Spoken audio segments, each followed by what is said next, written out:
think we're live now.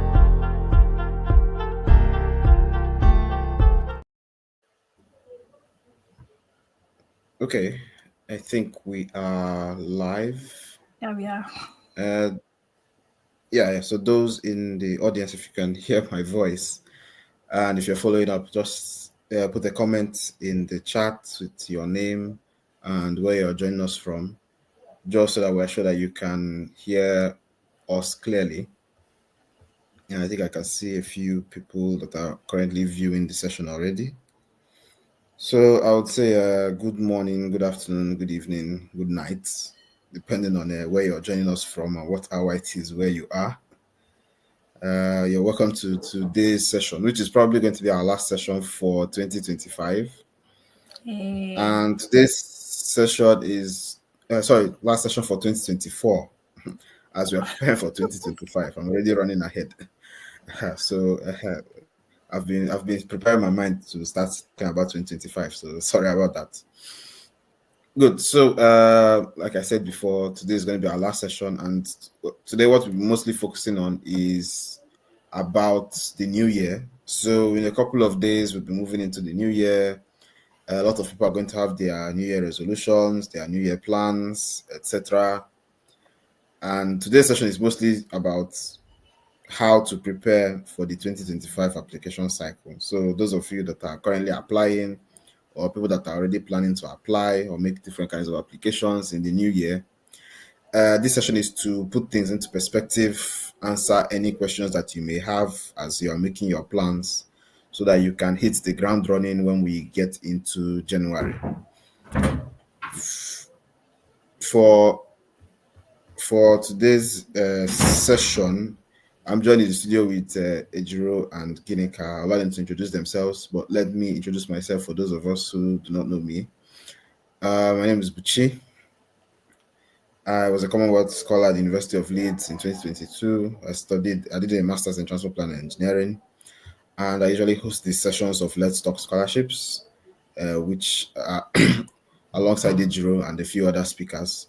So that's my brief introduction. There's nothing much to say. My network is not very strong because I'm currently on holiday. So pardon me if it begins to glitch at any point. 𝐃𝐚𝐭𝐞, I'll allow you to introduce yourself and then over to 𝐃𝐚𝐭𝐞 as well. Okay. Thank you, everyone. My name is 𝐃𝐚𝐭𝐿. I'm also a Commonwealth Scholar, Master's and PhD, and I'm doing my PhD at University of Leeds, and I'm happy to be here. And I just want to say to everyone that we, the speakers here, myself, 𝐃𝐚𝐭𝐿, are in 3 different time zones, we're in 3 different countries, but I want to give the kudos to 𝐃𝐚𝐭𝐿. Oh my gosh, she will tell you what time it is, where she is. Oh, I am thrilled. So over to you, 𝐃𝐚𝐭𝐿. Hi everyone, happy Christmas and New Year in advance. My name is 𝐃𝐚𝐭𝐿. I'm a Commonwealth Scholar and a Monash Scholar, currently following my PhD at University of Malaysia. It's 2 a.m. here. Yeah, so I try to sleep earlier so that I wake up, and then after this, I'll continue my studies till morning. So it's also a good way of keeping a week for good. Yeah, so thank you all for joining me. Thank you very much.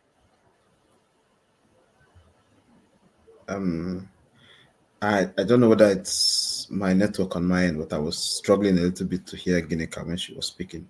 Yeah, I was also. 𝐃𝐚𝐭𝐿, can you hear clearly? I'm also struggling to hear 𝐃𝐚𝐭𝐿. 𝐃𝐚𝐭𝐿, maybe you can work on your audio. I think it's not bad. I actually thought it was just me, but since Bichi also complained, so it's from your end then. Okay, can you hear me? Yeah, I maybe don't the want to microphone or shout something. so maybe I'll need to get the microphone then. But can you hear me at all? If you can't hear me at all, then it's from my side. Yeah, I can hear you, but it's still a little bit faint. So if let's you can get talk the to the microphone, audience maybe that might and help. ask them, please, if you can hear 𝐃𝐚𝐭𝐿, can you type on the chat yes or no? That will really help us. Yeah. Hello. Okay. Yeah. Okay, is it better now? Is it better now? Audience, Okay, can yeah. you So please if you're listening down your and end?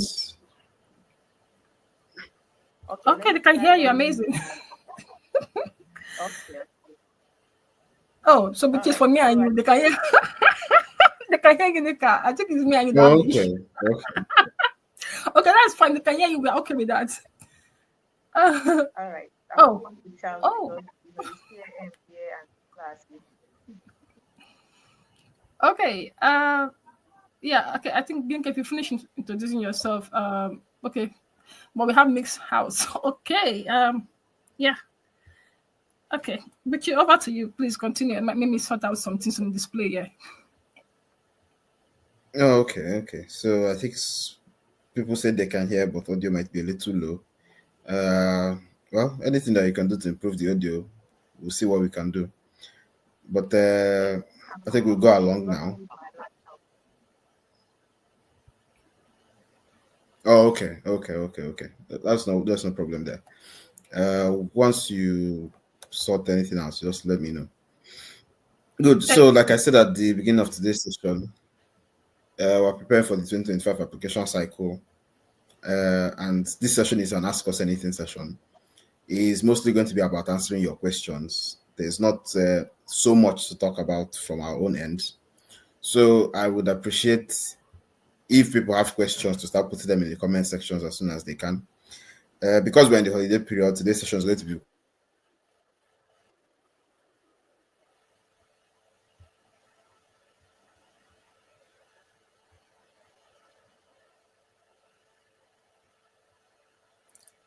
Okay, I think Bichi's frozen. Right?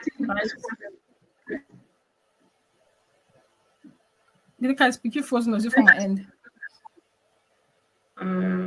Yeah, he's frozen.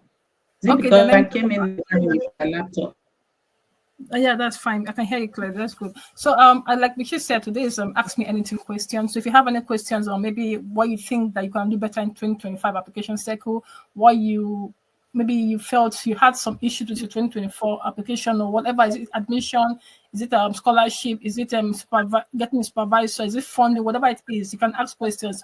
And also apart from that, we're going to be sharing resources on how to get and what's it called scholarship for English exams. So those of you that want to write English exams and you don't have funding, we can share some scholarship opportunities about that.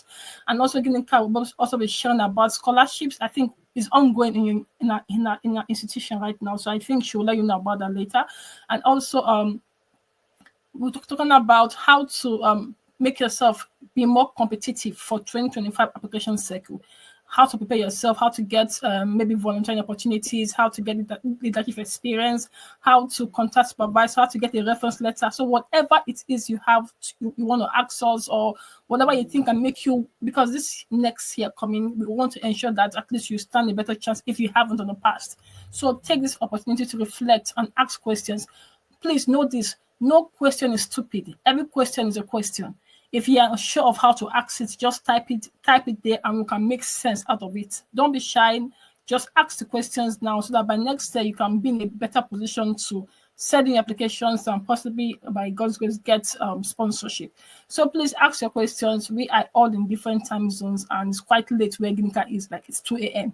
So she's up by 2 a.m. being here with us this evening. So please let's maximize every opportunity you have to ask questions. Yeah, okay, we can see questions coming in now. So I'll just we already have a few. That's amazing. Okay, so I'll just please keep your questions coming in. Yeah, Beatrice, yeah, thank you, Beatrice. So we have a lot of questions coming in. Thank you, Beatrice, you can see your questions. Okay, forgive me. I think Mashallah, you can see your questions. We display them soon. Benedicta, we can see your questions. So please drop it. Okay, 𝐓𝐢𝐦𝐞, we can see your questions. That's amazing. So do drop your questions. We will share opportunities. But before we go to the questions on the chat, which are amazing, just keep them coming in. I want to reflect with Buchi and let's discuss from January 2020 2024 to December, we'll be mentoring students. via webinar, via group chat, via one-on-one mentorship. What do you think has been the greatest challenge for students with or applicants that you think has been maybe why maybe they didn't get it or what have slowed them down? What do you think has been one or two of the major challenges that happened to applicants for the past 1 year that they can actually work on and up their game? From your own as a mentor, what do you think it is? There's a few things. Yeah, There's a few things from my end. Let me apologize for the network issues. That's fine. I had to switch to a different network now. I hope this one will be stable enough. So firstly, I'm going to say research is one. Research is yeah. So good. So let me explain. So the amount of time and effort that it takes to run through an application is sometimes underestimated by applicants. So sometimes people don't understand the amount of work that you need to put in to actually provide a competitive application that might get you an award. So sometimes when you get into the explanation of the details of what they need to do to be able to complete an application, sometimes it gets overwhelming for some people. And then they begin to feel unprepared or begin to feel overwhelmed. But I think it's safe to say that nobody that I know, anyway, no one that I know, was able to get that full picture at the start. Yeah. It's usually as you go along, you learn, and then you get better as you apply. And the more I think if you don't start, you won't see the picture. And the more you see the picture, the more you build upon what you know. The same way some people get applications, and their first trial, some people have to do it 2 or 3 times before they are successful. There's no template for it, but you need to understand that it is a competitive world out there. The same way you apply for jobs, or the same way you apply for any other thing that's competitive, is the same way that you apply for these opportunities. And you have to be willing and ready to give it some of your personal time, and you have to also be ready to show there a little bit of inconvenience to get the job done. So I think that's one major thing that I would say from an applicant's perspective is something that you have control over 100%. Is a mindset thing. Once you put your mind to it and you understand that this is what I need to do, I need to actually dig deep and put in some work, then you begin to ask the right questions and move in the right direction. And some of the things that you never thought about begin to fall into your lap. Some people it's not the opportunity that they were chasing that they eventually got, but off the back of the one that they were chasing, they got into another one, and then that one eventually worked out. And then some people down the line feel like the one they eventually fell into was better suited to their needs, because sometimes these applications are streamlined to specific kinds of profiles. So the opportunity that you might eventually get might be the one that actually suits your profile best. So that's one thing. The second thing may also be the requirements. When I talk about requirements, basic requirements. So people, they don't have the basic documents that they need, and that can sometimes be a hindering factor. Maybe you don't have an international passport and you're trying to apply for an international opportunity. I'm not saying that you must have an international passport, but once you begin to start thinking of applying for international opportunities, you should begin to start thinking about getting an international passport, because some of the applications will require. Okay, very good. Can you still hear me? Yeah, we can just go on. Yeah, we can. Yeah. You can guess what happened. Yeah. We know what happened, no worry. But yeah, are you done? No. So I was talking about the documents. So basic documents you can get. The international passport, very important one. Start being in the process of getting it, because sometimes you might even get an opportunity, and to confirm that opportunity, you need to do some documentation. So international passport, important. If you're applying for postgraduate opportunities, your transcript, your undergraduate certificate, also very important documents to have, because you either need both or one of these at least to make an application to prove that you have the degree that you say you have. An academic CV is a nice to have thing, so that you can document your own experiences and your own details in a document, and then you can, even if you don't submit the CV, you can pull things from there to fill in some applications. One of the few ones that people struggle with a lot is language requirements, depending on the country you're applying to. Some of them have, especially if it's an English-speaking country. We know about the IELTS, English tests, and the rest of them. And sometimes the requirements change year on year for different countries as well. So, okay, visuals back. So, sometimes especially like in the UK, a school can list out different kinds of requirements that can go for language proficiency. Some of them will accept an A-level or O-level exam. Some might accept a letter from your undergraduate university or from your workplace saying that you converse well in English or you have a good level of proficiency. But some of them will require you to write some standardized tests. And if you're looking at the US, for example, you might also need to write something like the GRE, or you might need to do an evaluation on your undergraduate degree, etc.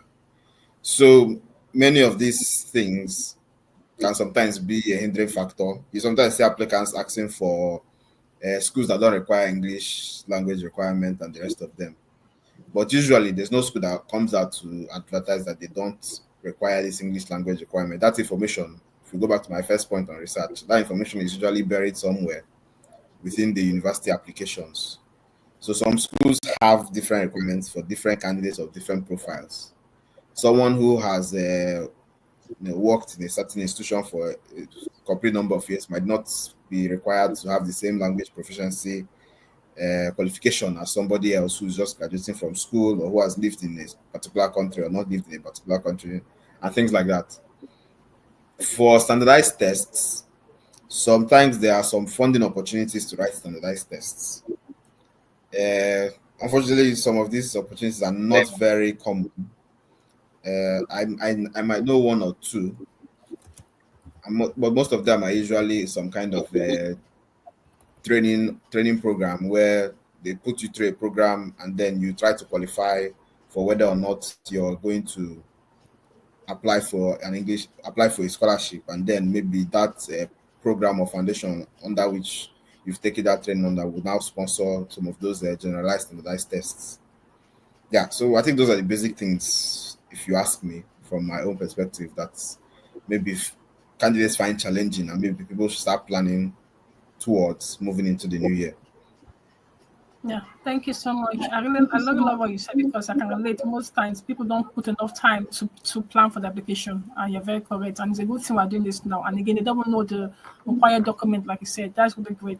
Because we want to finish very quick today. We'll speak to our audience. Please drop your questions. You can see questions on the chat, and we're going to address them, but we want to leave here in the next 1 hour. So if your questions don't come in before then, we are sorry we won't be able to take it. And just to say this before we allow Gina to just tell us maybe just briefly what she thinks has been the major challenge for applicants. Just this year, just one before we move on. I want to say to our audience on LinkedIn, please try to click on the video, the live video, and drop your comment. That's the only way we can see your questions or see your contribution. If you just type your comment on the post, we can't see. But if you tap on the video, then tap on the comment section, we can actually see your post here on the back end. So again, can you just tell us what's just one thing you think candidate did not do or can do better that's been a challenge or limitation to their scholarship or admission experience? Okay. One major challenge candidates have is time. I remember applying, especially if you have a 9-to-5 job, or if you have a demanding family, care responsibilities and all of that. So putting in 100% in making sure that you put up a quality application can also be very daunting. So, but if one could try and maybe make out 1 month and try and make yourself available, make time available for applications, because you need a lot of thinking, you need a lot of planning, you need a lot of editing, writing. So these things you are not able to do them if you don't have the time to put in the work. So I think during this holiday, I tried to reach out to so many of my mentees and try to explain to them that the holiday season is fantastic, is very good, but you have your time now to actually do the research, do the search, do the due diligence before work starts in January. So that time is very important, and people could use this holiday season to work on their plans for 2020-25. Thank you. Okay, thank you. Did you want to take the lead for the next section? Yeah, so I think, as 𝐃𝐚𝐭𝐞 put it so lightly on the mentorship group, we have a small Christmas gift for the viewers today. So 𝐃𝐚𝐿 will allow you to talk about the Global Excellence and Mobility Scholarships from Monash. Yeah, so let me allow you to continue with the mic before we move over to answering the questions in the chat.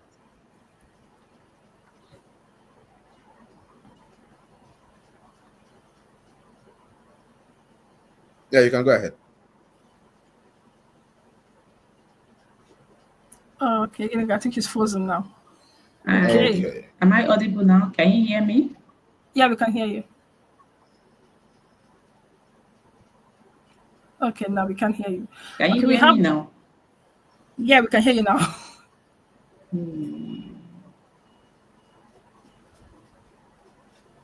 Hi, 𝐃𝐚𝐭𝐞. I think I'm frozen. Yeah, do you mind joining in and out? Just maybe log out and log in. Why we just continue? Maybe, I don't know. Maybe that might help.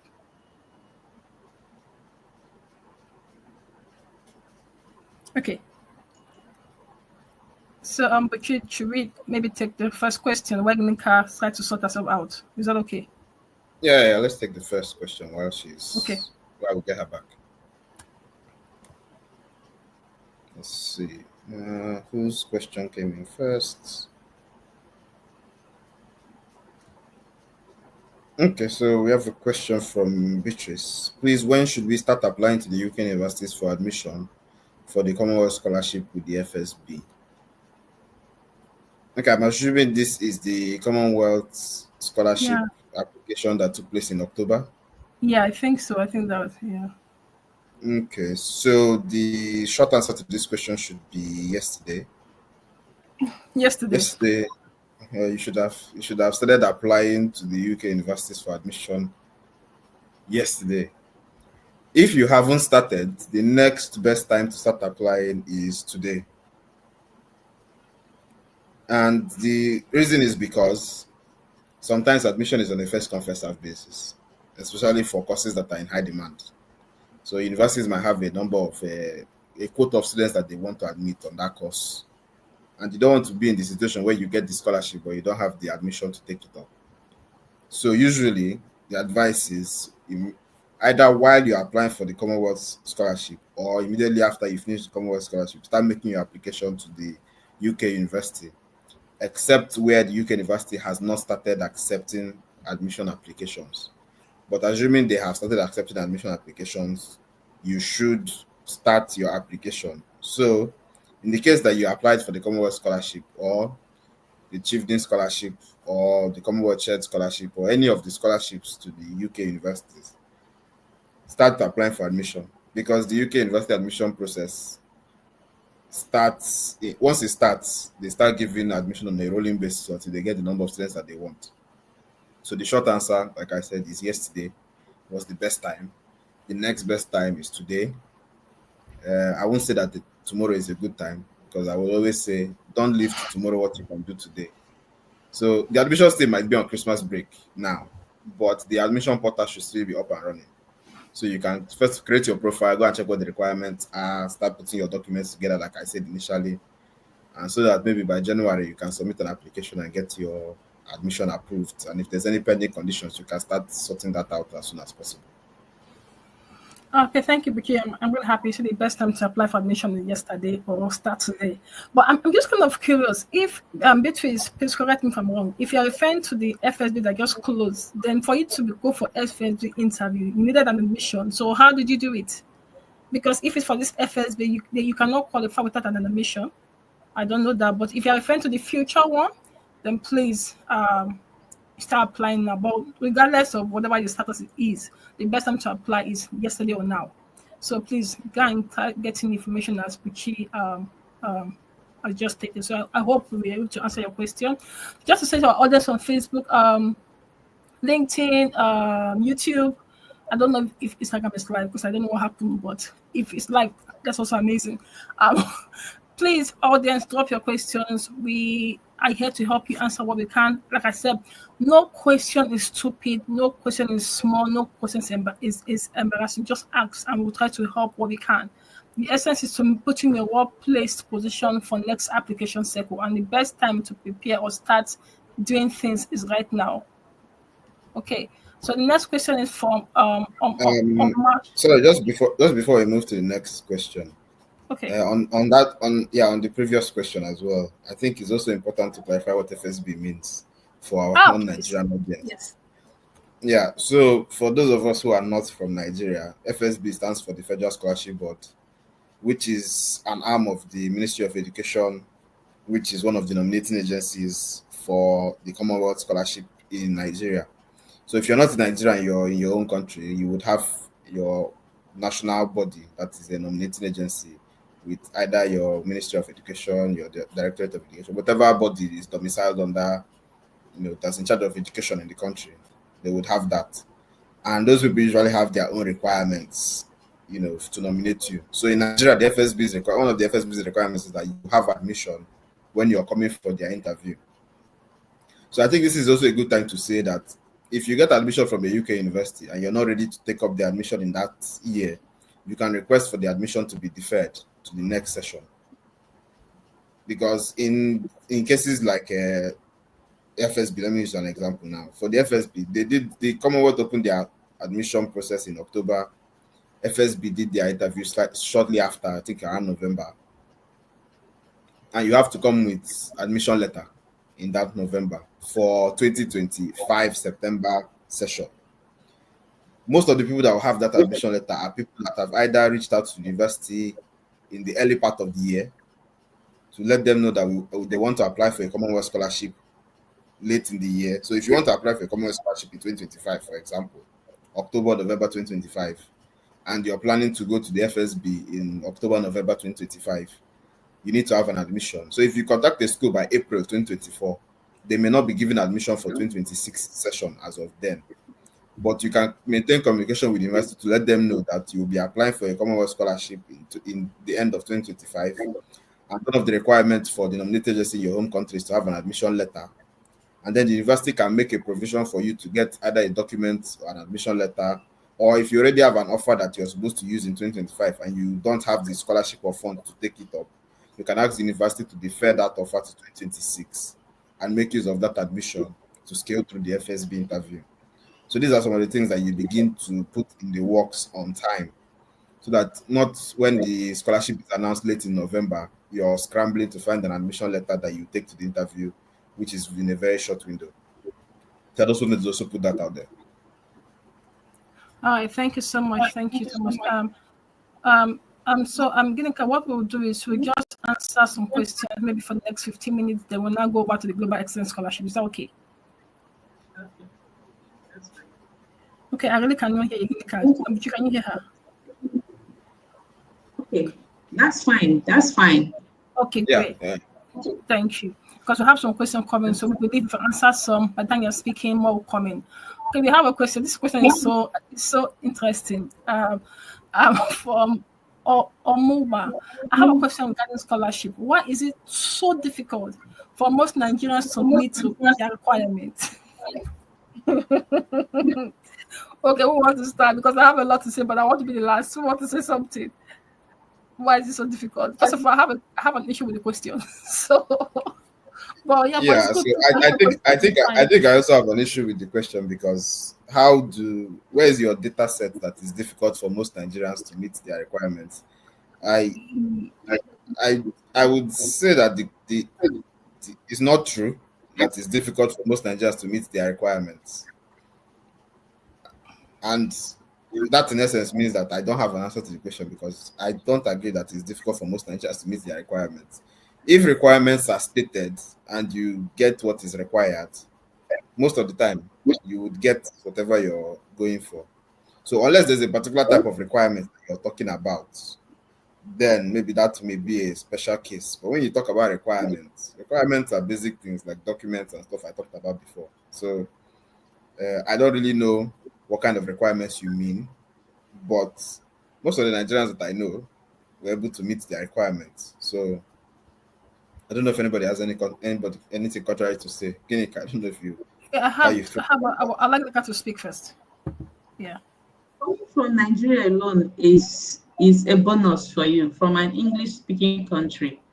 Yes, especially if you're looking for scholarships in Europe and Asia. It's actually a plus for you. Coming to Malaysia, I realized that so many Chinese are here, people that can't even speak properly, and they're so excited to have opportunity to even learn in an English speaking university because they want to use that as an opportunity to also improve in their English language. So already having the background and being able to put in your thoughts and your research work without having to use Google Translate, it's you're already selling yourself.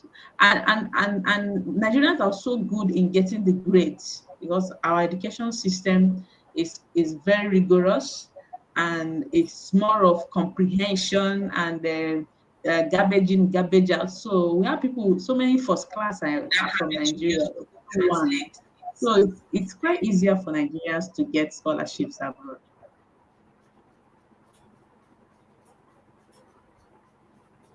Adrian, I think we're back to you now.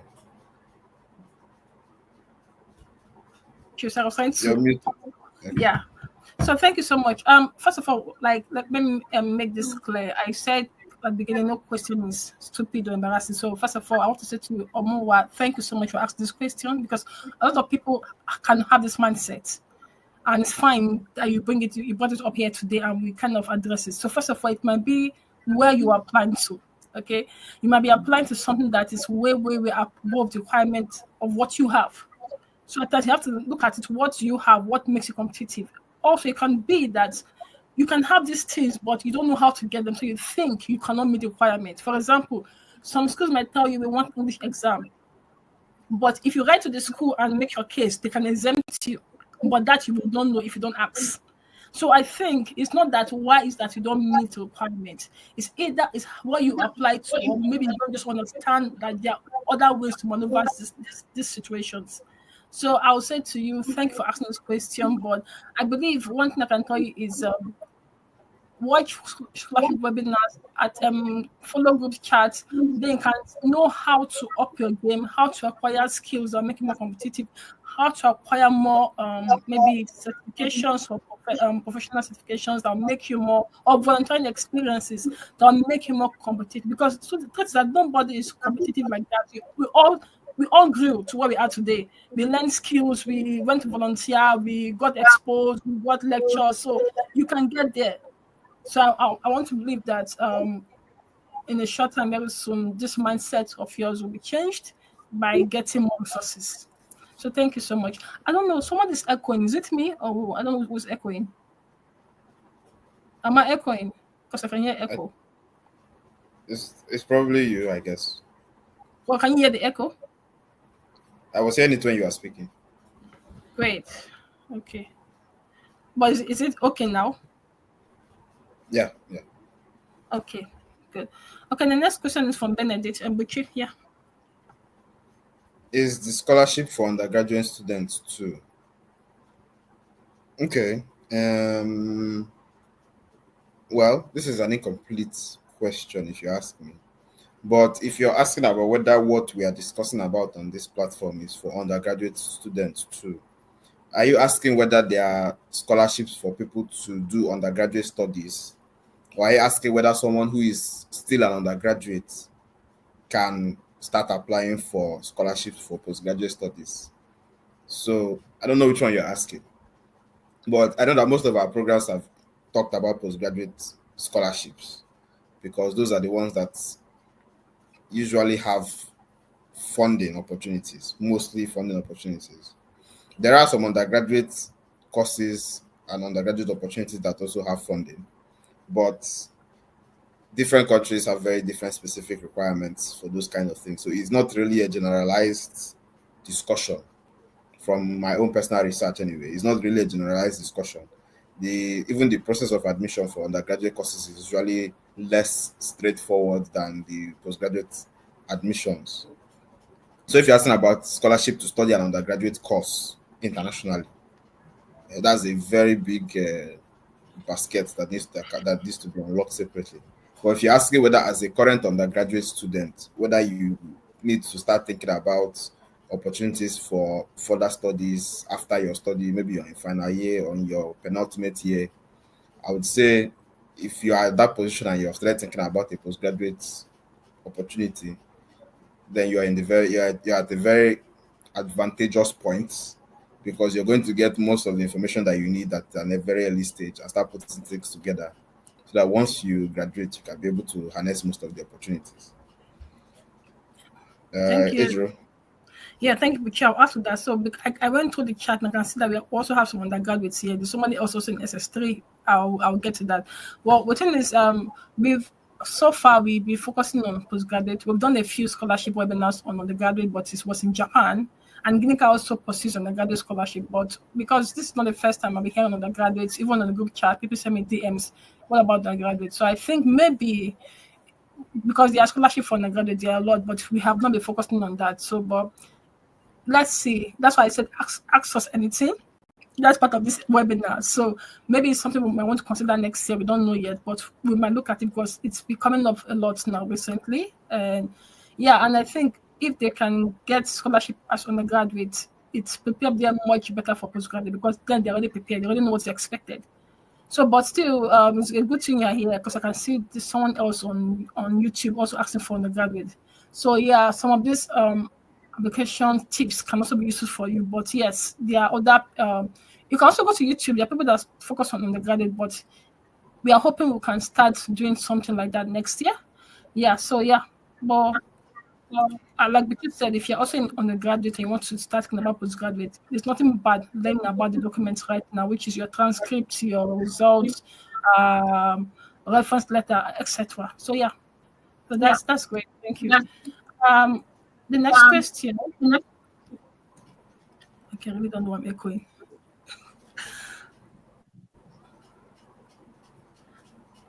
Okay. The next question is from 𝐓𝐢𝐦𝐞.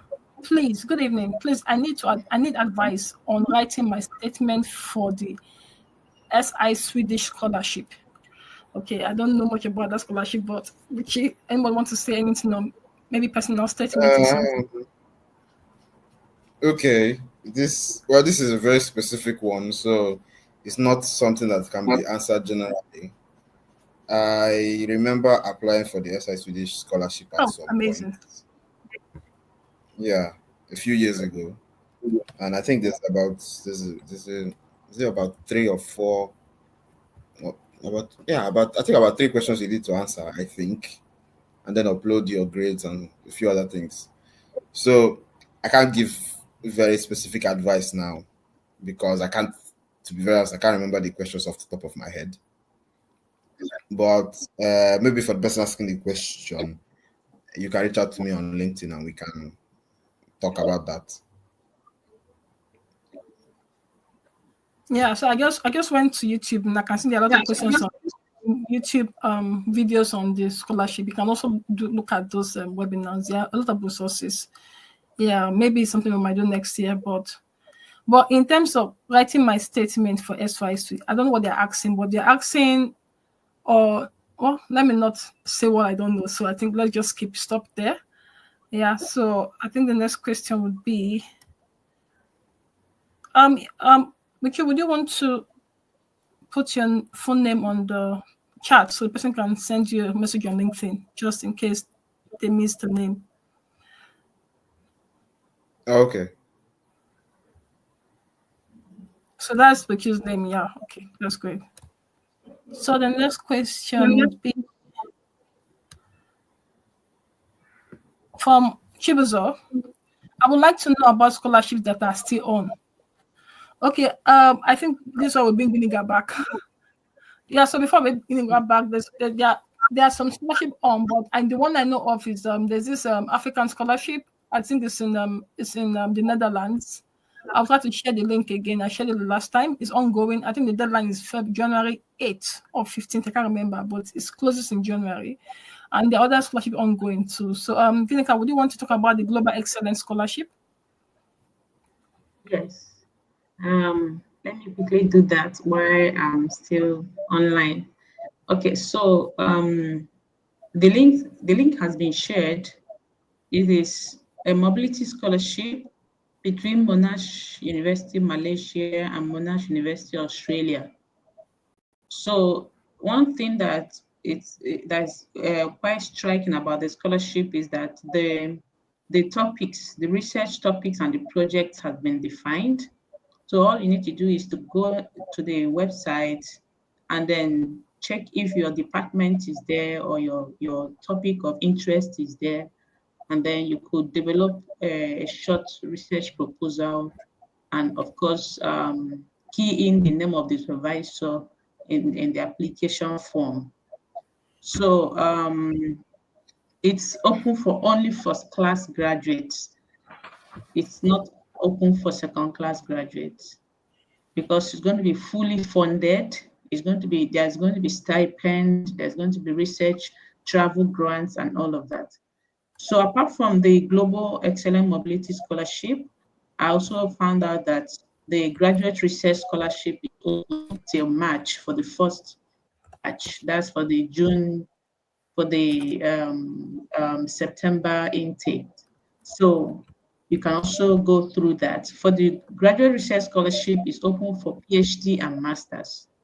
So if you have first class, you're going to get full funding, including stipend. If you have second class, you're going to get only full tuition fee waiver and other scholarship support.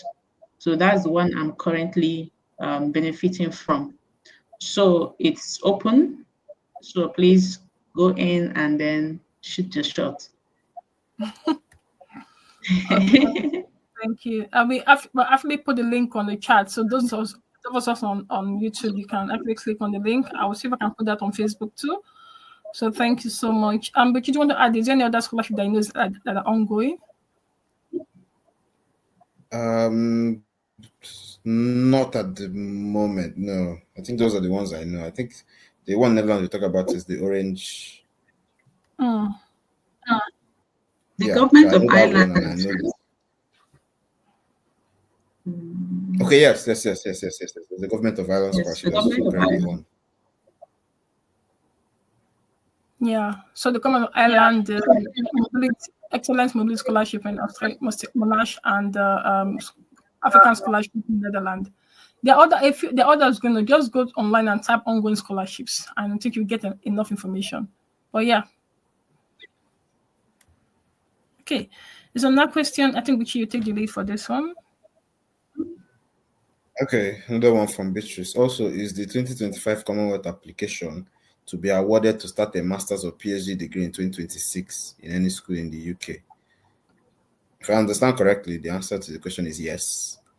Yeah. The Commonwealth application that will open in September, October, November 2025 will be to start studies in fall 2026, which is August, September, October 2026.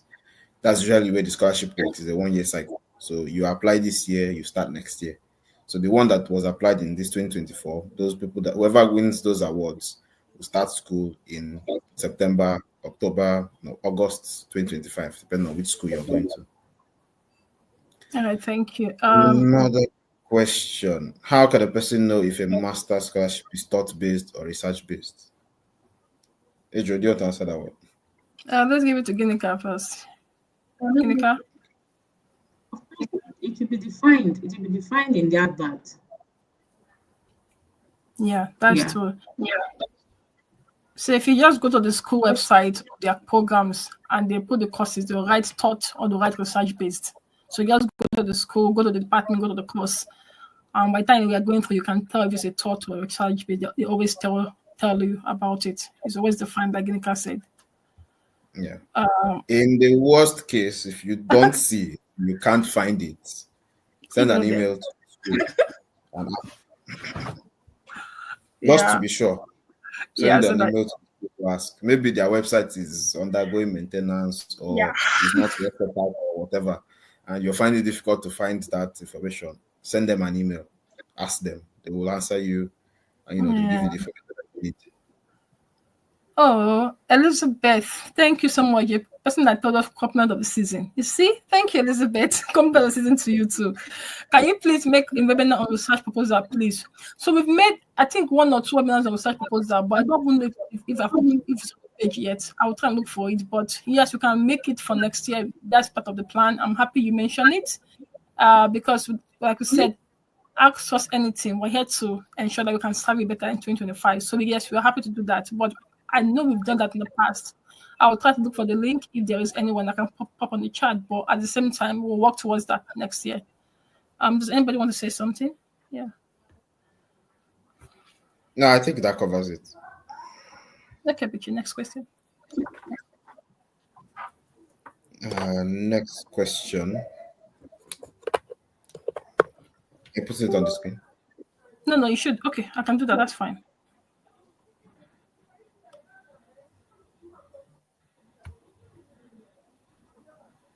Oh, not this. Sorry. Yeah, I think that's complementing the last question. Okay, yeah, this one. Does Commonwealth scholarship require a nominating body in Nigeria before he or she can qualify?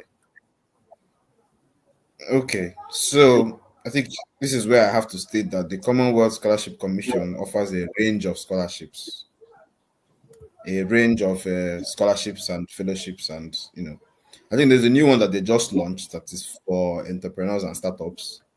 So I think that makes it about 7 programs that they're running now. Each program has a defined way that candidates are selected. So for a Nigerian applicant, the one that requires you to go through a nominating body in Nigeria is if you decide to apply for the Commonwealth Masters or the Commonwealth PhD scholarship and you choose the Federal Scholarship Board as your nominating agency. Now, you have the choice to choose your nominating agency.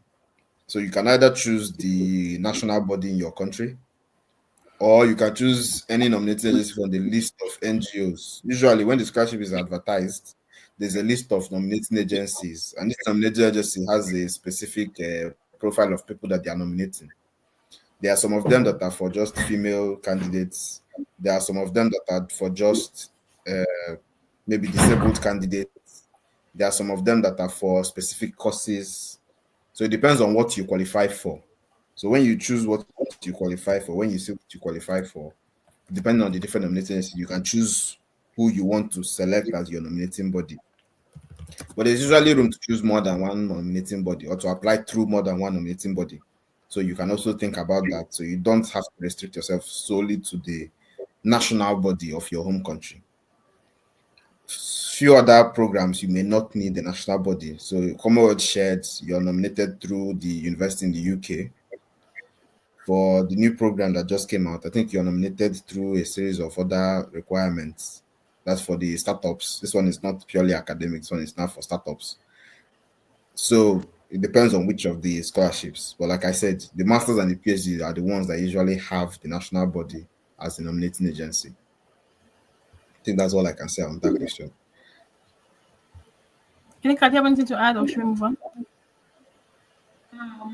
We also organize specific webinars for each of these scholarships, so you can also look out for it. There's also the Commonwealth Split site, which I'm also planning to apply for. for those who have already started their Oh, nice. PhD We'll see you in soon. Commonwealth countries. Yes, so I start shooting for that one as well. So that one, the scholar will spend 1 year in the UK in the research topic with a university that is also collaborating with the researcher's home university. It has to be a Commonwealth country for the candidate. Yeah. So Okay, yeah, just there are other ones as well. Pardon? no, please finish. Sorry, I thought you finished. Yeah, I'm done. I'm done. Okay, thank you. Just to add quickly, um, imagine the person is in Nigeria asking this question. This for the common one general. I know of some other persons that use other nominating agencies, which were outside Nigeria, but they had an affiliate in Nigeria. So that's also possible to get nominated. So, but yeah, but like Kinika said, we have done some webinars. So I think the more you follow these webinars, the more you learn about scholarship, the more you understand your opportunities and how vast of opportunities you can get. Okay, the next one is from Mouse Inspires. Please, I have a question. Why is it hard in getting a good undergraduate scholarship in the UK and also hard to meet their requirements? I don't want to look at this. Why does this keep coming up? Okay. I think maybe this also fits back into what I said initially, that the process for undergraduate admission and funding is not the same for postgraduate. If you're applying for undergraduate admission, there's a series of things you need to go through. You also need to also be aware that university undergraduate courses in different countries start at different levels. So, like in the UK, you start at A level. You do your A levels before you go into the university, because university degrees are like 3 years. But in a country like Nigeria, for example, you have a minimum of 4 to 5 years, where in the first year you're usually doing what the UK people have done in their A levels as your year one, as your first year courses. So if you don't have that foundational A level to apply for admission into an undergraduate course in the UK, it's going to be a little bit difficult for you to cross in with your O levels that we usually get out of secondary school with in Nigeria, for example. So depending on your country, it's the same way that some undergraduate degrees in some countries are not equivalent to undergraduate degrees in the UK or some other countries, and you have to do a little bit of for lack of a better word, updating of your existing degree to meet up with the basic standard that will give you admission. So some of those things are some of the barriers of entry. Let's put it that way. And then Yeah. funding as well is not as from my own personal experience, I would say that the greater the research potential, the more funding you would find. So PhDs, you will find a vast potential of funding for a PhD program because it takes a lot longer and the research output is very much unique. So people are willing to throw money at that because at the end of that research, you're going to come up with a very unique product.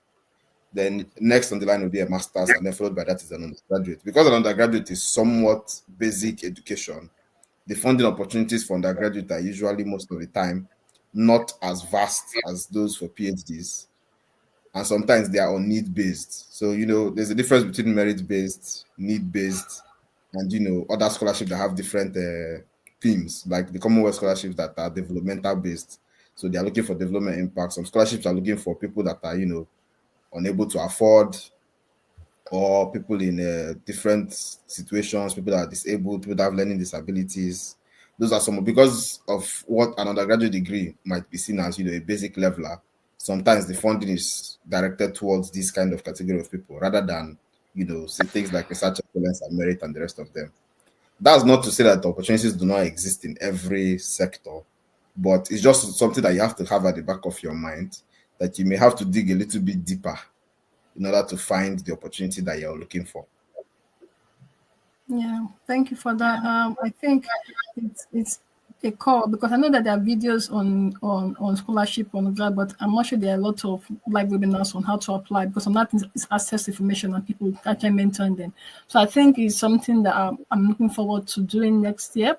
And I know 𝐃𝐚𝐭𝐞 started doing it this year, but she stopped. 𝐃𝐚𝐭𝐞, what is happening? You're also mentoring undergraduate. What happened? And mostly females. What happened? This is a call for help, a cry for help. You should also do it. That'd be great. I'm serious. Your first one you did was amazing. I'm very passionate about undergraduate scholarship, but I had to do a lot of research about it. In fact, I currently put up one on my WhatsApp status. One thing about undergraduate scholarship is that, just like Buchi said, it's not straightforward like master's scholarship. And some of them now are based on third-party recommendation. Yeah, some, especially the need-based, because a university can give a scholarship to an underage, or who monitors it. So they have to use a third party, either an NGO that is maybe looking out for kids in the IDPs, and then from there flow the funding to the students. So it's not very straightforward like the masters, because you are dealing with some of them are below 18 years, or they're still teenagers, like 18 years or 19 years. So it's very risky dealing with that age group. Okay. We have a question from yeah, okay, but will you take these few questions, then that's okay. I can continue. Okay, I think I jumped. Hold on, let me go back. I think I jumped. So I think you already addressed this question. Before you can start playing now. I think it's a repetition. Yeah. Oh. Yeah. Let me contribute to this before I need to step out for a little while. Also, are there some hints and some requirements you think I should get before graduating? I'm currently in SS3. I will be writing my WAEC next year. Okay, so I think it's still back to the same basic point. Like I said, it's not a very straightforward process. There's a lot of things involved in getting a funded undergraduate study abroad. Sometimes it's a portal you have to apply to if you're an undergraduate trying to apply. I think there's something called the UCAS system. For European universities, there's another different application portal that you need to apply to if you're an international applicant. And also another thing to mention about undergraduate scholarship, sometimes they are, because you're on a course for maybe more than 1 year, your scholarship might also be based on GPA. So you need to maintain a certain GPA to maintain your funding opportunity and the rest of them. In this case now, what I would just say is, on the current exams that you're about to write, your WAEC, for those that are not in West Africa, WAEC is the, senior secondary certificate examination you get when you finish secondary school. Focus on getting the best grades possible, because that might be a really big help for you. There might be some other exams you may need to write. So if you want to do an undergraduate in Canada, there are some exams that you may need to write. If you want to do an undergraduate in the US, there are some exams that you may need to write as well. So I won't be able to list all of that now, but you can begin to do your research on those things and begin to prepare against those exams. Like I said before, when you write, the WAEC we write in Nigeria is O level, O level. But most developed countries, you do an O level and then you do an A level before you go into the undergraduate course. And then that's why the undergraduate courses are for a shorter duration. Not to say that you can't use an O level to go in. There are opportunities for that as well. But you just need to start thinking about, maybe there are some A level exams that you need to take. I know that I think one of my friends took something like a Cambridge A level exam, and then they used that to get into admission into a certain university. But it was I think it was a specific requirement for that particular course it was going on, or something like that. 𝐃𝐚𝐭𝐞, do you want to add something? Because I think that's the most I can say about that. Yes, I shared a link now with 𝐓𝐢𝐦𝐞. I'm interested in that student who is in SS3. I'm currently mentoring some students to apply for the Yale Global Talent Program. It's a program that's organized by the University of Yale in the US, and they are going to be hosting 14 to 18-year-olds in Yale and in Kenya next year. So they're going to be carrying out sessions for them, training them on how to apply to top schools in the US. And of course, these certificates are also important in the applications and for those sourcing for scholarships. So to go for an undergraduate scholarship, you need a lot of preparation and you need your parents or guidance to guide you. You need to do some diploma programs because you need to be 18 years because they don't take 16 and 15 in the US and Europe as well. So you need this diploma program to have either your A level or you have your diploma. In that way, you now get admission by the time you're 18 years in the US. So if you're interested, you can apply for this program. All you need is your transcript and your recommendation from your principal. That's all you need to apply. Oh, okay. Thank you so much. And I will say to you, whoever asks a question, you can look for 𝐃𝐚𝐭𝐞 on LinkedIn. 𝐃𝐚𝐭𝐞 cover for and send her a DM and explain that, oh, you like to join her mentorship if it's still open. Of course, is it? Yeah, so you should please. So please, you want to say something? Yeah, it's open. Okay. You know, one thing I like about this webinars is you get more than what you bargained for. But when I just came here to ask you what you want us to do to serve you better, and now Nika have offered to open up a mentorship space to this undergraduate or I think SLC students. So I think this webinars actually give you more than what you expect. So Nika, thank you for that, for sharing that information. And I hope whatever that person is, you try and reach out to Ginika. That's a very, very good opportunity. I believe me. Ginika knows what she's doing. She knows a lot. Okay, the next question is from okay,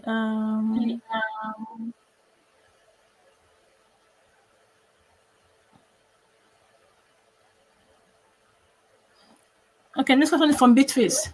And it says, please, when should we start applying to the UK universities for admission for the Common WAT scholarship with FSB? Please, this question I'm asking is for 2025 FSB interview. So like Beatrice said, the best time to apply for admission is yesterday or now. So there's nothing wrong with getting admission now against next year. So I hope that answers your question, Beatrice. We already addressed this before, so I believe you understood what we said. Beatrice again, I want to know if I should apply now to get admission ahead of FSB interview in 2025 in order to be awarded the scholarship for 2026. Yes, you can apply now for your admission. Ginika, am I wrong? Yes, not just for the FSB, for the shared as well. So you can leave your net open. Yeah, shared scholarship is quite easier to get. It's quite easier to get. Yeah, you just get your admission now. There's nothing wrong getting it now. Yeah. From Seed, I selected A3 pages size for my CV and make it manually on Word following the Europass format. Is that okay? Okay, I don't know much about the Europass. Do you know anything about the Europass? No, I don't. The last time I used that Europass CV was way back in 2016 when I was trying to apply to the Netherlands. So yeah, usually for most of these EU universities and the Erasmus Mundus, they use the Europass CV. It's a template. So the template, you fill in your details there. So I think you need to download it and edit it with your details. Okay, I don't know much, but I think if you make a Google search, you'll find the answer out. Or at the same time, when Buki comes back, we can ask him. Maybe he knows about it, but I don't know much. So sorry, Sid, if we're not so helpful. Okay, I'm from Beatrice. I want to school in the UK in 2026, and I want to apply for the Commonwealth Master Scholarship. When is the best time to apply for both for the CSC scholarship and the universities in the UK for 2026 and 3? Like we said earlier on Beatrice, the best time to apply for your admission, you can start now.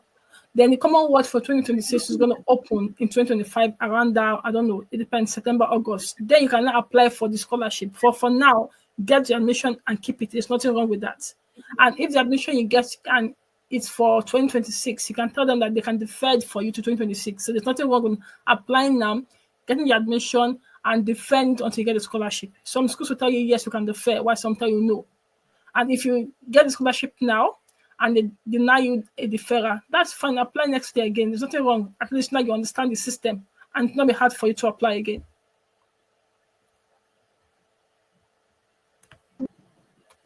I hope we answer your question, Beatrice. For Michael Bani, I'm going to can answer this. Volunteering opportunities seem to be an issue for many.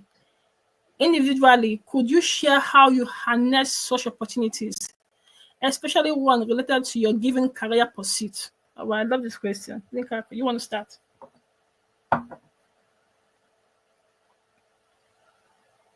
Okay.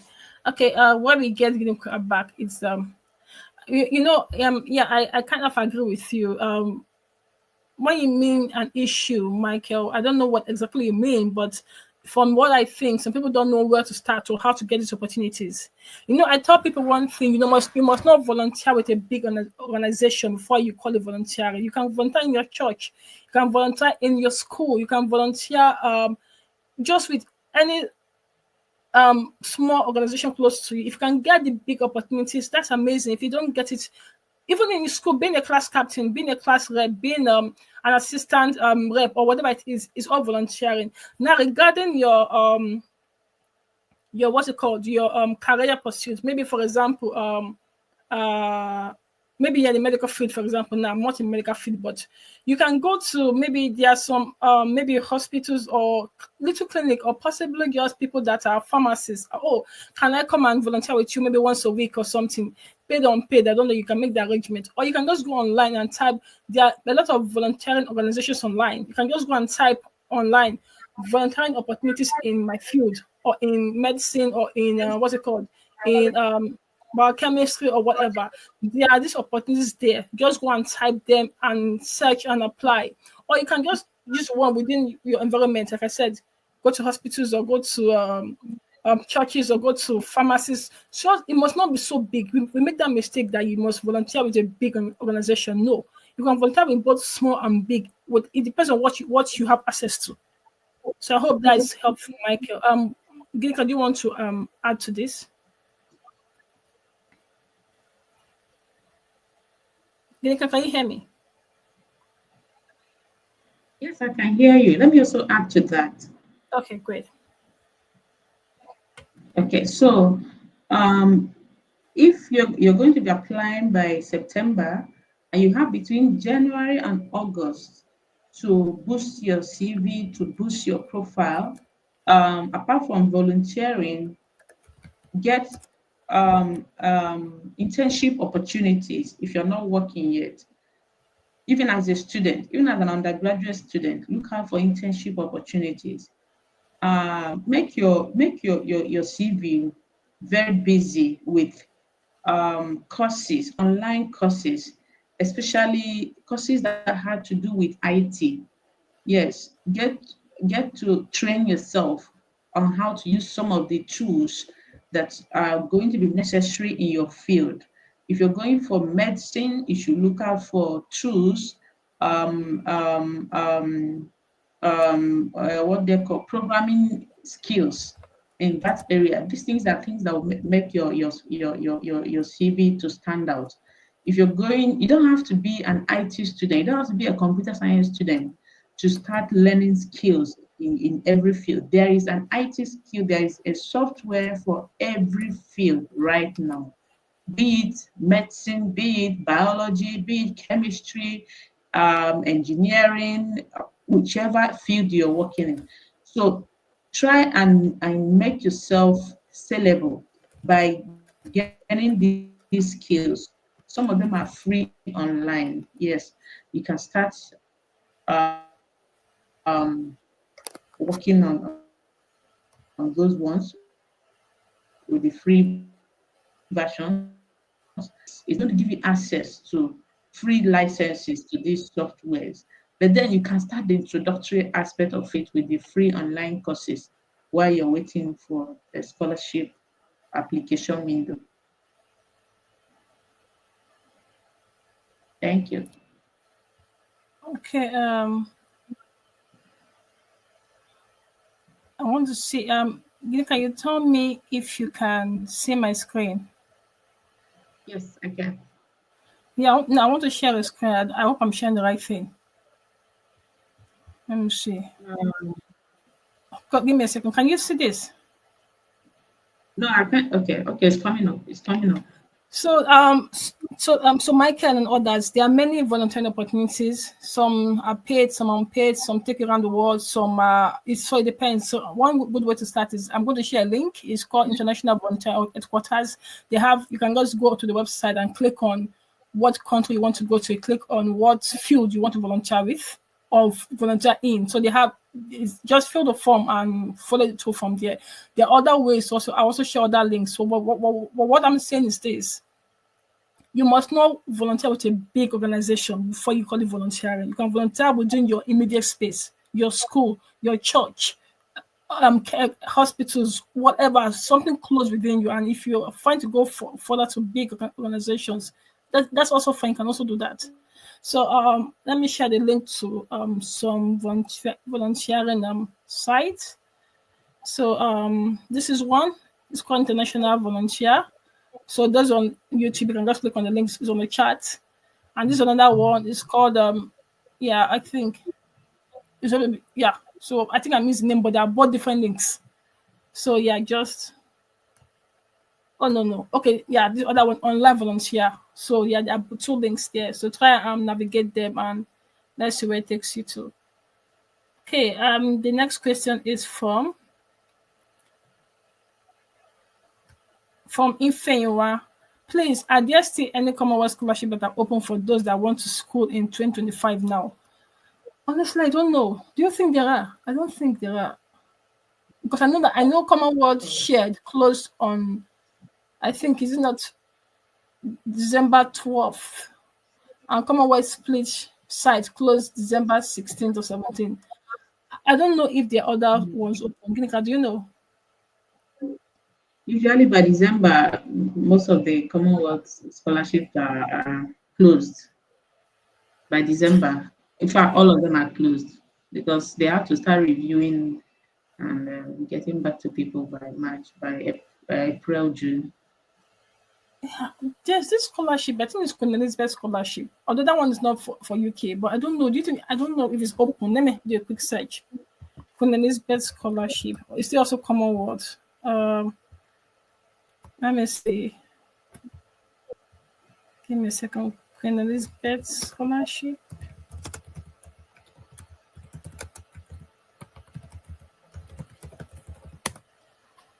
So the Queen Elizabeth Commonwealth scholarship. When is it open? Okay, honestly, I can't see any dates here. But I think it's for masters.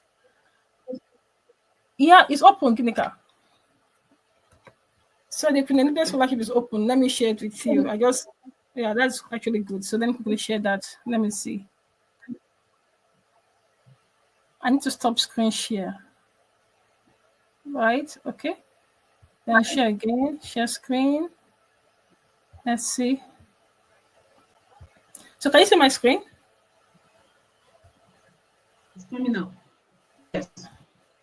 So the Queen Elizabeth Commonwealth Scholarship is opened. It's going to close January 2025. And that is for masters in low and middle income country. So it's not for PhD. So I will share the link to it. It's currently open. So that was a very good question in 𝐓𝐢𝐦𝐞. So you can, if you're looking for masters, I think you can want to explore this. Fully funded, living allowance, return economy flight allowance, research support grant, etc. It's open and it's closing January 2025 on the 14th. So let me share the link. So that's amazing. So I'm glad you asked that question. So this is a link to the site. It's on the chat. You can go through that now. So 𝐓𝐢𝐦𝐞, this is the link to the Commonwealth Queen Elizabeth Commonwealth Scholarship is ongoing. So the next question comes from Chibuzo. Please share the link for the Graduate Research Scholarship. Did anybody mention Graduate Research Scholarship? or does it mean the African scholarship? Okay, hold on. This is, let me see. Yes, I mentioned it. Apart from the Global Excellence Scholarship, there's also Graduate Research Scholarship Oh, at what's the Monash link? Can you share University. it? Well, the person that's interested, the person could just Google it. Okay, It's fine. Graduate Research Scholarship in Monash University. Amazing, thank you. So please, let's Google that. That's amazing. Thank you for that. Great. Our next question is from Esther from LinkedIn. Hi, Esther. Sorry, I just joined. That's fine. I hope my question is not out of place. No question is out of place here. Hello, is the scholarship only focused on the UK? Now, I don't know what question she's asking. What scholarship now? I don't know. Esther, if you are still with us, what scholarship are you referring to? You said what? Maybe we are talking about the Commonwealth Scholarship. Ah, okay. So the Commonwealth Scholarship, yes, in the UK, but for the Queen Elizabeth Scholarship now, I don't know where that is. I don't know if that's for the UK, but let's see. Queen Elizabeth Scholarship. If you go through the scholarship, Queen Elizabeth, it's, I don't think it's studying in the UK. I have no idea. Sorry? South Africa. South Africa, okay. So I don't know, but I don't think Yes. Queen Elizabeth in the UK, but it's only the Commonwealth itself that's for the UK. That is Commonwealth Masters, Commonwealth Split Site, Commonwealth Share. They're all for the UK. But the Queen Elizabeth Commonwealth, I have no idea. But if you look at the link on the chat, you can read more about it. I hope we have been able to answer your question, Esther. We have another one from Esther again. Hello. What about SAT for undergraduates? Can you share more light on this? I have nothing to share about that, but I said we can aim to look at undergraduate scholarship in 2025. But 𝐃𝐚𝐭 also does undergraduate. So do you want to add anything to this? Or should we move on? 𝐃𝐚𝐭, you frozen? 𝐃𝐚𝐭? Okay, wow. 𝐃𝐚𝐭, can you hear me?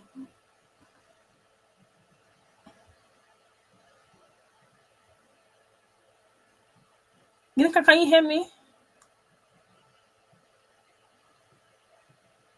Hi, 𝐃𝐚𝐭.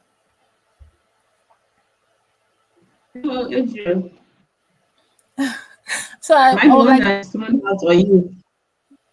I don't know, but if you can hear me now, that is good. Can you please do you want to address Esther's question? I told her that for us we are planning, we might do it undergraduate next year, but I was thinking since you do undergraduate, do you want to add anything to that, or should we just skip? Okay, yeah, that's for those who want to go to the US. US, you need to get all these exams. The GRE and the SAT is for the US, and it's for certain courses. It's not for every course. I think it's mostly for the engineering science courses. So you can do your Google search about the courses that require SAT.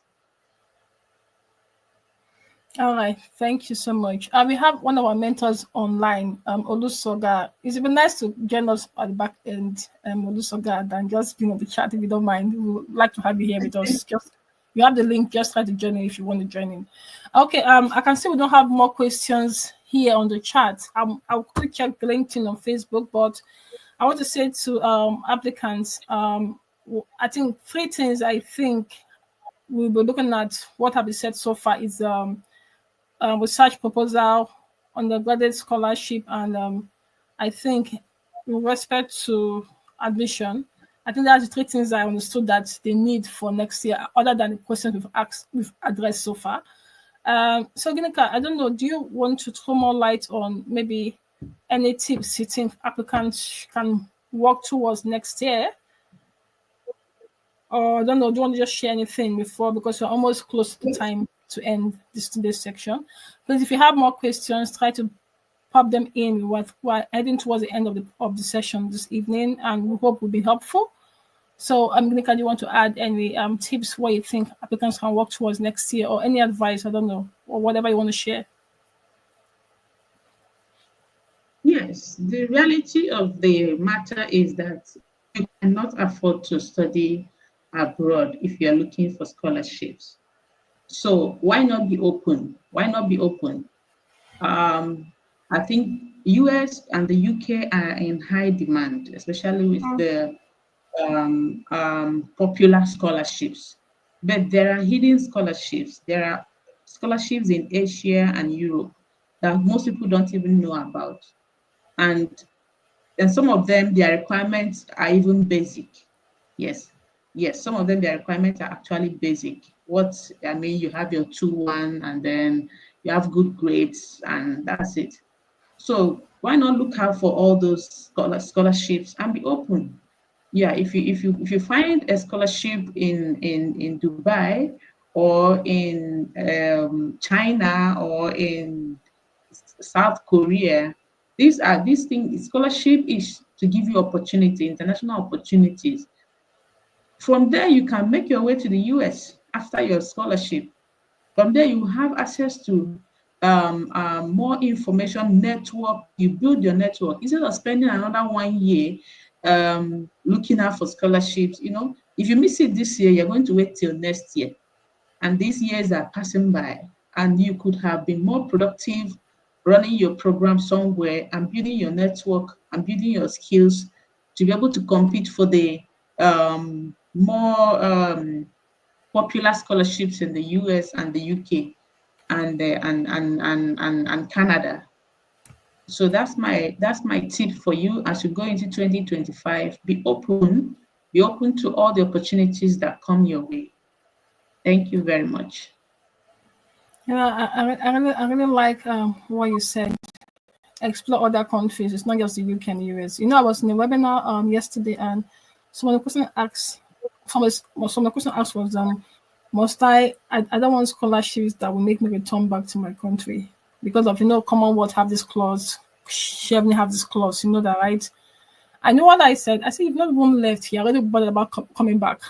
Why don't you at least get this one first and get the exposure, and from there you can think of how to develop yourself further. You're already talking about coming back when you've not one left.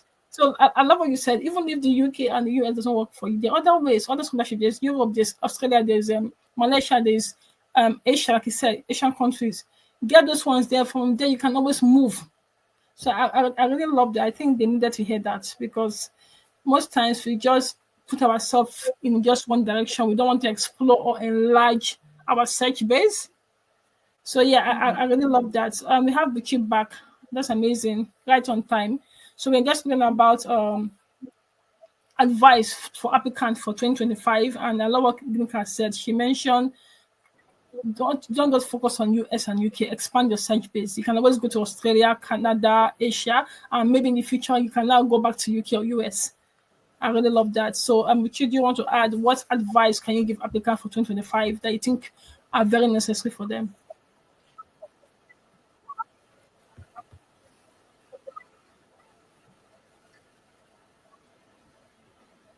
As a general comment, I would say Anything you want to say is fine, yeah. Don't limit yourself. Yeah, don't limit yourself. Think far and wide. Like I said initially, when you start applying, maybe the one you're chasing is not the one you get, but the one you get will end up being the one that is best for you. So, just off that last point of, expand your search radius. Yeah, apply for as much as possible, and be open to the possibility that, it is a marathon, not a sprint. You may or may not get your first application, but you need to tell yourself the truth is it is a marathon. You may not get. Yeah, in fact, to be very honest, if I'm being brutally honest, you are most likely not to get the first try. You take the first try as a learning curve. So when you're starting out, just make sure you have a notebook where you're recording lessons that you've learned. So if you get any rejection and they give you any kind of feedback as to why you didn't get the opportunity you applied for, take note of exactly what they said. Don't look at it like they are being unfair, or some people put it like maybe people are being discriminatory or whatever. The feedback is just genuine. Just take it as genuine feedback that you want to learn from it. You want to learn from what they are saying or what they've provided. Take that and use whatever you learned in previous application for your next application. And if you are determined enough, don't give up until you get what you're looking for. Keep the application cycle going. It's not, don't base on, is this or is either this opportunity or nothing at all. Be flexible in your approach. Even opportunities that you feel like maybe you're not too sure about how it's going to turn out, but you have the time and the capacity to apply, or you qualify to apply, I would say apply. Make that application. Take that bold step to make that application, because that one might be the stepping stone that you need to get to the next place that you want to go. So yeah, so take that bold step, that application. Never look down on any opportunity. Some of these scholarships with the big names that are very competitive, they're not the best packages. If we are going to be very honest with ourselves, there are some other hidden opportunities that maybe they don't do very well in marketing, but the actual package of the opportunity is richer, and it has more prospects. Some of these scholarships, maybe once you're done with studies, you are done with them, or they are done with you. Some other opportunities have work placements attached to them, have other additional opportunities attached to them, have opportunities for collaborations, etc. So dig deep. Any opportunity you come across, investigate, apply. Once you have your basic documents in place, application becomes simpler. You start rolling over more and more applications. I always tell people, if I open my application folder, there's more than 35 subfolders inside there. I think when we had the question, someone was asking about the SI Swedish scholarship, and I mentioned that I applied for that one. I still remember how that application went. I got the information late, but I still tried out. I think one of the things that maybe limited my chances was that I think I was not able to submit my official transcript in time, because I was not able to get my university to process it in time. But I know that I gave the scholarship everything that I had, and I learned a lot of other things. I learned how the official transcript process worked from that application. Then I knew how to go about, sending official transcript when needed and things like that. So generally, just take up that opportunity whenever it comes across your table. Make good use of it. Ask questions. Ask a lot of questions. That's my final word. Yeah, thank you so much. Before we Ask allow a lot of questions. Ask mentors, ask fellow applicants, ask sponsors.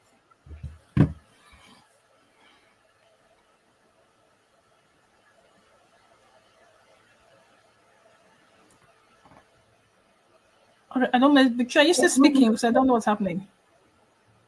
Can anybody hear Bikchi, or is it just me? You can't hear me, so I want to figure out. Stop speaking. Get hearing too. Okay. Okay, no, I stopped. Okay, sorry, the network is not helping. Okay, just before we allow Remy speak, there's a question that we kept on pause for Bikchi, and now that Remy is here, if you can answer it, please help us. Then if we can just proceed to end. It was on Europass CV format. I had no idea neither the clinical. There's only a few. Remy or Bikchi have an answer to this question because we skipped it.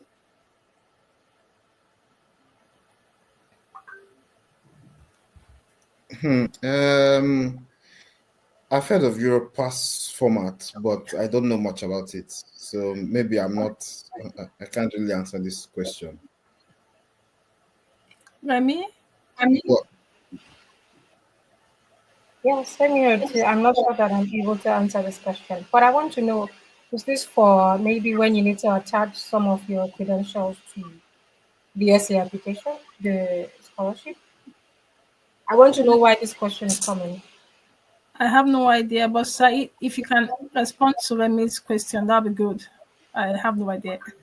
Okay. Before we allow, let me just say any tips to applicants for 2025. I want to say to applicants on the group chat, on the comment section, we made a quick feedback form. It's just 2 minutes for you to just tell us any way you think we can improve this next year for you, what you've learned for the section so far since we started 2019, and what you think we can do better for you, or how we can improve our services for you. So it's a very short form. It takes just 2 minutes. So please, we would appreciate if you can just fill the form. It's on the chat. I will try and post it on the LinkedIn and Facebook for applicants or people on those platforms, because I'm sure they cannot click it from where they are. Only people on YouTube they can click it. So please do fill the form. So let me thank you for joining in. I know you've been busy, and we would appreciate that you could come in before we close. But is there any final tips for applicants, maybe based on your experience or based on mentorship, that you think they can help them be more competitive for 2025? Yes, thank you. And I must apologize for just joining. It's been a day, and also for the bad light. I have some electrical appliance hiccups here, so please bear with me. Yeah. So the tips that I have, I think I'm very sure that you've said a lot. I'll just say that it's never too late to start. So on YouTube, I saw one of the questions, which is, when is it, the best time to start if I want to come to the UK for my master's in 2026? The answer to that is, it's never too early to start. So I just advise that if you're intending to apply next year, it's wise to already begin to have an idea of what you want in your essays. It's not too early to start doing a sketch, a draft of your essays, because usually the questions are the same. If there's going to be any difference, it's just going to be minute. So I just advise that you start the things that you need to do, your transcript. If you feel like for your university it will take a longer time, a space of 6 months or more than, you can begin to ask questions to inquire what you need to do and how to get it. It's not too late to start. That's the advice that I have, and give it your best shot, and hopefully you come out successful. Thank you.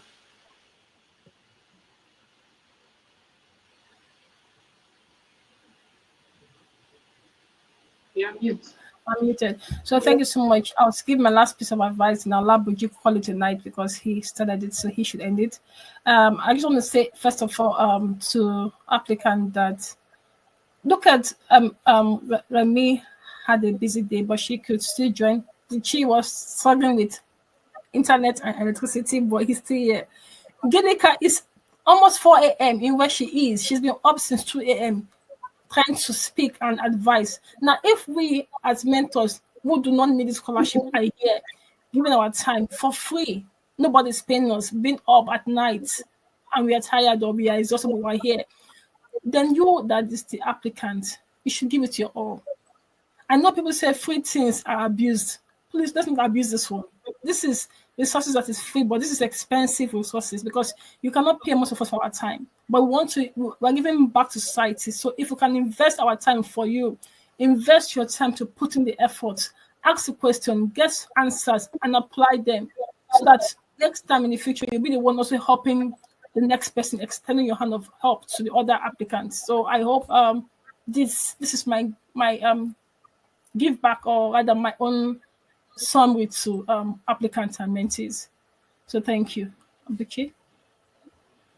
Okay, so even though I was away for some part of the discussion, I believe that we have had a very fruitful discussion today.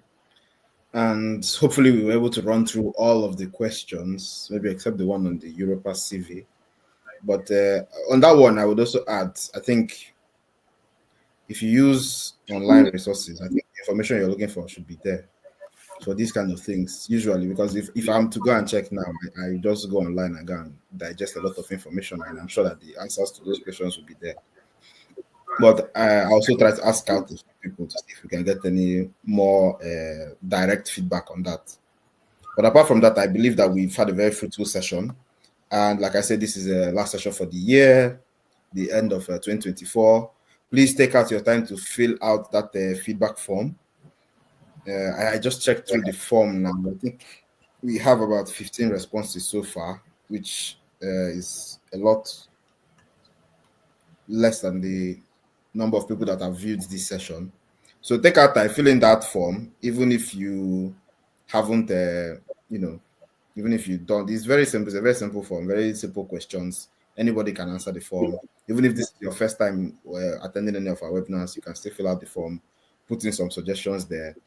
All this is to make sure that, whatever content that we're putting out here is as useful as possible for those people that are listening, so that we can create the content in a form that is best or easiest for you to digest. And then so that the best use of your time attending these sessions can be very fruitful. So if there's something that you want us to do better, if there's something that you want us to add, remove, stop doing, start doing, that form is the best place to put that data so that we can understand exactly what people need. Because sometimes maybe the situation has changed from when we applied back in the day and now. So we need to understand what the current trend is and then be able to provide the best kind of support possible. So I just wanted to make that very clear. I also want to thank everybody that's on screen for bringing out their time, especially during this busy holiday period. I want to thank Remy especially because I know that you're still in the heat of your studies, and this is the period where everyone is on holiday, but those people that are in studies are not actually on holiday. They are preparing for what January is going to bring. So I understand that one of my mentors sent me a message this afternoon asking me about what he should be expecting for exams come January and the rest of them. So we had a discussion on that. So I understand the situation. So really thank you for taking out the time to be here with us. 𝐃𝐚𝐭𝐞, thank you for sacrificing sleep, due to the time difference. I drink to you, vinegar. Thank you. It shows that your passion is very strong, and I'm Honestly. sure that the audience really are happy to have you on screen with us. 𝐓𝐢𝐦𝐞, also thank you for initiating this session, because initially I thought we had closed for the year, but I think this was a very, very important session to have, so that, as I said at the beginning, when people are planning on their New Year resolutions and things that they are going to do hit the ground running next year, they have enough information and to be able to actually do that. So I think this is a very important session that we've had, and I'm sure that it's been very useful for everyone that's listened. And for those who that may listen to the recording at some point in the future, please digest all the information. The session has gone longer than we expected, but I think the content is very, very useful. So I'm going to try to stop talking now and say that we're going to call it a night, because it is almost 8 p.m. where I am now. A morning And, for vinegar. A morning. Call it a morning. And it's almost bright and early for 𝐃𝐚𝐭𝐞 to begin her day. So this is where we call it a night or a day or a morning. Whatever. Whichever one fits. We are here. We are here for you. And like I always say, you can reach out to any of us individually, either via LinkedIn or social media, to be able to get further information if something is not clear, or if you have another question. It's the holidays, but we are not quote unquote on holiday when it comes to supporting you. So if there's anything that you need, try to reach out, and we will provide as much support as we can within this time period. And I also want to wish us the best of the season, best of the compliments of the season, both the speakers and the audience, and Merry Christmas in arrears, and Happy New Year in advance. And we hope to see you and give you the best in 2025. So that's a wrap, and enjoy the rest of your day. Thank you very much. Thank you. Thank you. Okay.